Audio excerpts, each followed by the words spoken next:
Okay, well, I've got a wear issue with my dryer. Um, I don't know if you can see, but my pants are bloody stuck in the drum. I don't know, how do I get that out?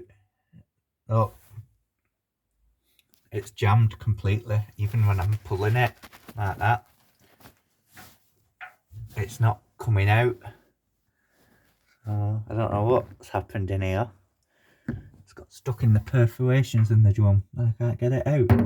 As you can see there. Don't know how that's got in there, but very well that happens in a dryer.